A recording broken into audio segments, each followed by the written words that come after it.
ሰላም ጤና ይስጥልኝ። እንደምን አላችሁ? እንደምን ሰነበታችሁ? የፋሪል ፌስቡክ ገጽ ተከታታዮች ደህና ናችሁ? ከቲክቶክ ቻናል በተጨማሪ በዩቲዩብ ብቅ ለማለት የሞከርኩ ነው። ፌስቡክ ላይም አለሁኝ፣ ኢንስታግራሙም ትሬዱም ላይ አለሁ። የተለያዩ ሀሳቦችን እንግዲህ በዛ ላይ አሻግራለሁ።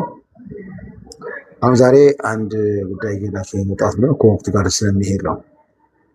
እንግዲህ አሁን የአፍሪካ ዋንጫ ነገ በሞሮኮ እንደሚጀመር ይታወቃል።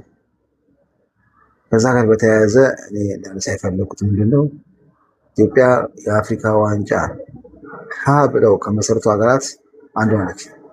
ከግብፅ ከሱዳን ጋር ሆና መሰረተችው።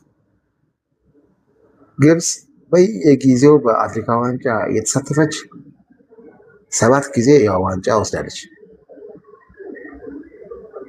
ሱዳንም ዋንጫ እንደ ግብፅ ባትወስድም ብቅ ጥልቅ እያለችም ተሳትፏን እያሳየችን ነው።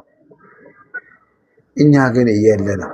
አንድ ብቻ ደቡብ አፍሪካ ላይ ይመስለኛል ተሳትፈን ነበር። እሱም ደግሞ ከ16 ቡድኖች መጨረሻ ተባረን ነው የመጣ ነው።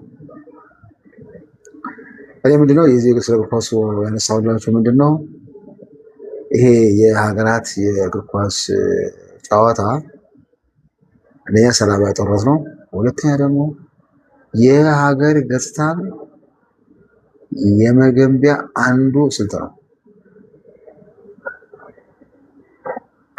እኛን ለሚያውቁንም ሆኖ ለማያውቁ ሀገሮች የምናሳየው ራሳችንን በእግር ኳስ ጨዋታ መድረኩ ላይ ነው።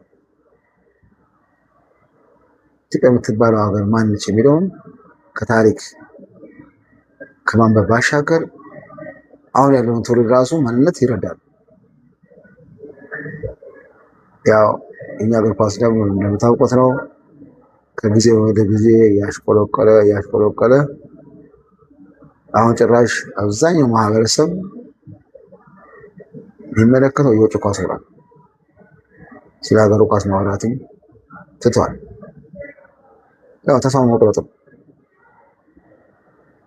ይሄ ልክ ነው ብዬ አላስብም። በሀገር ላይ ተስፋ አይቆረጥም። የኢትዮጵያ እግር ኳስ መሰረታዊ ችግሩ ምንድን ነው?